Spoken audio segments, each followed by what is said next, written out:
Último bloque de Ciudadanos Ilustres con Tito Plaza. La verdad que nos quedaríamos hablando horas y horas. Hay mucho. Hay mucho para comentar.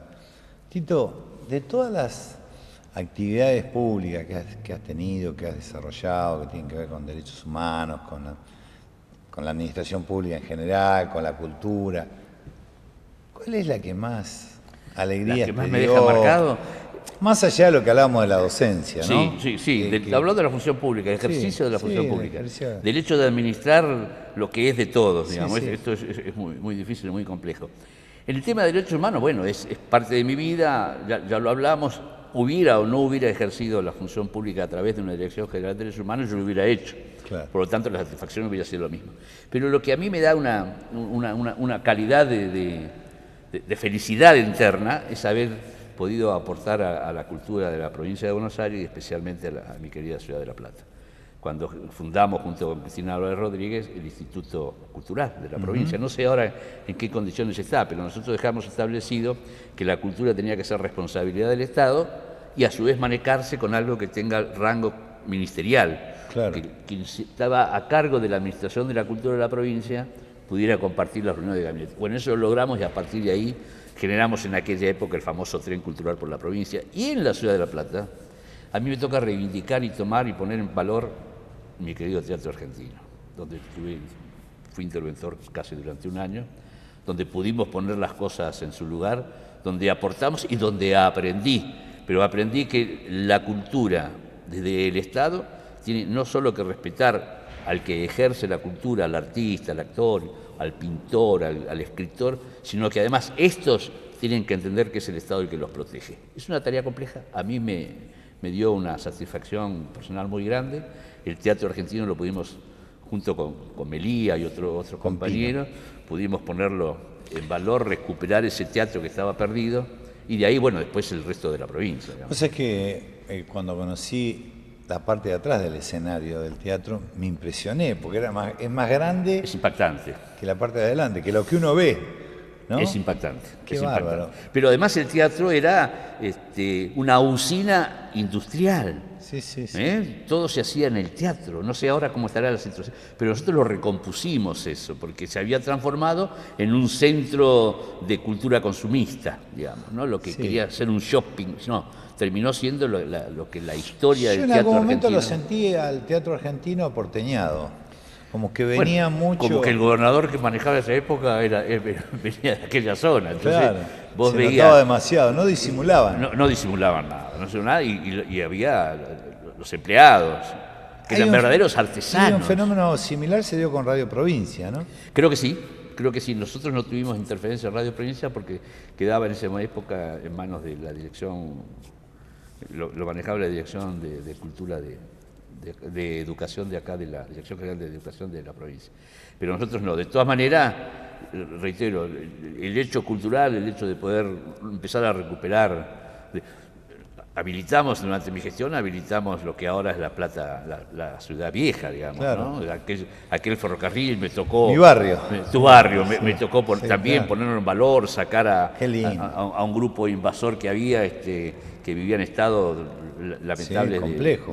Una tarea compleja. Bueno, había que entrar, Había que entrar.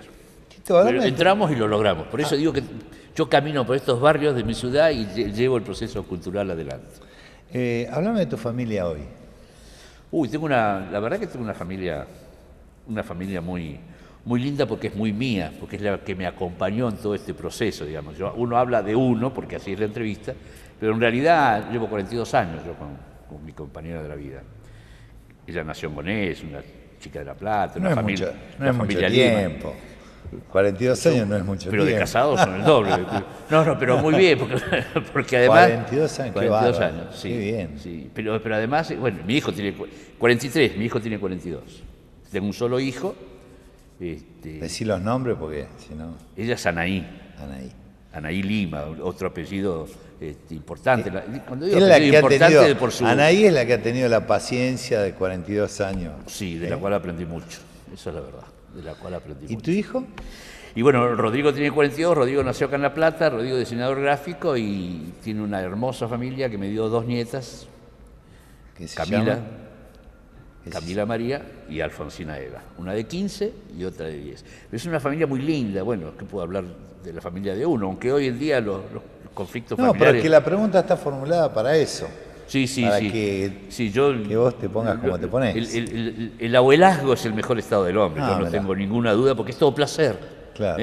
Y poca responsabilidad. El ser papá es Claro. responsabilidad y placer, pero el abuelazgo es todo placer. Pero te da satisfacción. Mira, Camila cumplió 15 años ahora en agosto, pero ella de los 10 años que decía que ella no quería fiesta, no quería baile para sus 15, que ella lo que quería era conocer donde vivió su papá y sus abuelos. Mirá. Quería ir a México. Bueno, durante 5 años nosotros fuimos financiándole el viaje para que Camila pudiera cumplir con su sueño. Cuando cumplió 15, fue a conocer el lugar por donde transitaba su papá cuando tenía 2 años, sus abuelos, ¿no? en esta lucha por la vida. Así que tiene estas cosas lindas, por lo tanto es una linda familia. Y Alfonsina es un ángel. ¿Alfonsina? Alfonsina Eva, la menor, 10 años. Eva. Un caramelo. Qué nombre, ¿no? Sí, claro. Tito, siempre le pregunto a los invitados, vamos terminando, la verdad que es una lástima que se acabe el tiempo, pero bueno, es así. Siempre le pregunto a nuestros invitados cómo se llevan con Dios y cómo se llevan con la política. Empecemos por la política. Sí, bueno, con la política soy un hombre político, soy un hombre de la política. Toda la construcción que pueda tener mi personalidad tiene que ver con la política, porque creo en la política y como docente soy profesor de historia de las ideas políticas. Por lo tanto, sé que la política es la herramienta que tiene el ser humano en el desarrollo de la sociedad para poder solucionar los conflictos. El día que la política en nuestro país vuelva a retomar estas concepciones socráticas y demás, todo esto se recupera, pero en un santiamén, diríamos. Aparte sos un militante. No, por eso, soy un hombre de la política. Claro. Y este ejercicio de la docencia lo hago desde la militancia. Claro, ¿no? Uno termina siendo un poco un militante de la vida más que un militante de la política. Pero neta y absolutamente político. Eso seguro. ¿Y con Dios? Y con Dios tenemos conflictos, pero por el tipo de vida que a uno le toca. El conflicto es el adentrarme en la profundización de lo científico. Esta es la verdad. Tampoco puedo decir que mi espíritu... Vengo de una formación religiosa católica muy importante, reitero, mi padre fue marista, mis tíos fueron curas, fueron obispos, siempre rodeado de los colegios, siempre rodeados de esta cultura religiosa cristiana, católica para ser más preciso, pero las contradicciones empiezan cuando uno también empieza a profundizar a su vez. Claro. Y profundiza sobre la ciencia y uno empieza a cuestionar. Es natural. Es natural. Empieza a cuestionar y vas pasando de un proceso al otro, un proceso fundamentalista religioso que uno tenía al principio, en plena adolescencia, a una concepción muy atea de la vida en la negación de cualquier otro ser superior que pueda tener el humano. Y uno llega a una síntesis de esto, por lo menos en esta etapa de la vida. Y uno llega, como en mi caso, a declararme un agnóstico, al no saber. El agnóstico no es un ateo. No, claro. El agnóstico, claro. Necesita que le demuestren continuamente. Es el no sé. Claro, Agnóstico, ¿no? Claro, no conocimiento. Claro. Como no sé, pero ya no me expreso en contra de esto ni en favor del otro. Claro. Y mantiene un grado, yo digo, un valor muy importante, un valor ético muy importante el agnóstico, no porque, para definirme el día que lo sea, que es el de la humildad frente al hecho, tan serio como el reconocimiento, ¿no?, del Dios. Uno es un humilde al decir que no conozco. ¿Qué científico dice no sé? Claro. ¿Qué científico dice no conozco? Cuando casualmente, ni hablar del otro lado del sector fundamentalista religioso, digamos. ¿Qué religioso dice no sé? Bueno, el agnóstico dice no sé, desconozco.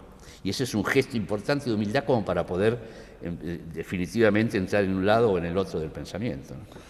Esa es mi relación con... Ha sido un gusto tenerte en el programa. Bueno, esta es la forma humilde que tenemos de decirte que estamos orgullosos de vos. Ha sido un gusto tenerte en el programa. Gracias a ustedes. Y digo gracias ahora porque hace 6 meses cuando me pusieron como ciudadano ilustre, dije que en realidad era Bocha el ciudadano ilustre, pero fue el Consejo Deliberante el que me puso el mimo acá en el corazón. Merecido. Gracias, Tito. Gracias a vos. Bueno, nosotros nos volvemos a encontrar aquí, en el recinto del Consejo Deliberante, el sábado a las 18:30 horas para ser juntos ciudadanos ilustres.